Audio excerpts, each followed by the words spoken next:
Renungan Harian Katolik Kamis 20 Oktober 2022. Salam Bapak Ibu, Saudara dan Saudari yang terkasih. Salam jumpa kembali. Renungan harian hari ini dibawa tema saling melawan.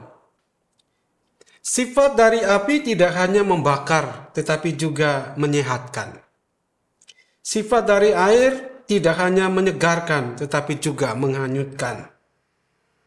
Semua keadaan bersifat positif dan negatif. Orang baik bisa berbuat jahat. Orang jahat bisa berbuat baik. Ini hukum relativitas dan hukum kemungkinan. Tidak ada yang tetap dan abadi di muka bumi ini. Yang kekal dan abadi hanya sifat Allah. Kita perlu memahami mengapa Yesus mengatakan bahwa Dia datang melemparkan api ke bumi dan mendambakan agar api itu selalu menyala. Api itu lambang Roh Kudus yang membawa semua orang kepada kebenaran. Demi kebenaran, api Roh itu tetap bernyala dan membakar semangat orang untuk hidup dalam kebenaran Allah.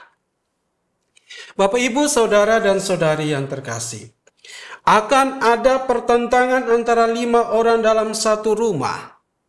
Pertentangan ini bukan menggambarkan tentang suatu peperangan yang menandakan hilangnya kasih dalam sebuah rumah, ketiadaan kasih antara anggota rumah, tetapi lebih menggambarkan semangat hidup yang diterangi oleh Roh Kudus.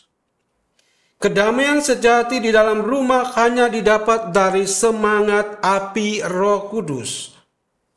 Pertentangan seperti yang dikatakan Yesus merupakan kiasan tentang bagaimana orang harus mengutamakan kehendak Tuhan dan mengesampingkan kehendak dan kemauan pribadi.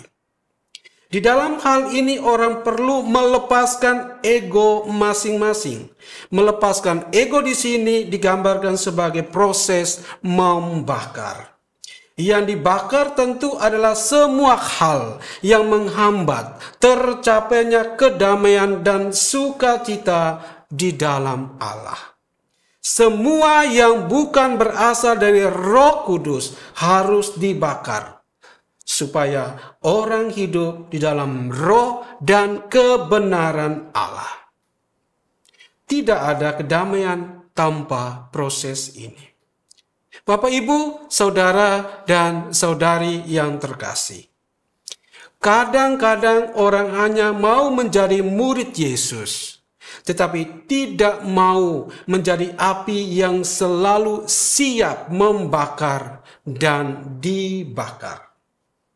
Ketika orang dituntut untuk mengutamakan Allah dan melepaskan ego, orang mulai defensif demi kemenangan diri yang semu.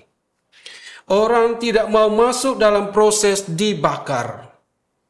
Maka yang terjadi timbul konflik dalam keluarga. Dan karena itu hidup di keluarga bagaikan hidup di dalam alam saling menuduh, saling menyalahkan, dan mau menang sendiri.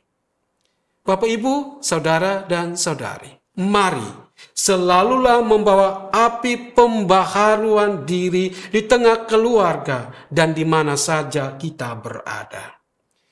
Jangan menuntut dunia berubah, tetapi ubahlah diri supaya dunia berubah. Tuhan memberkati.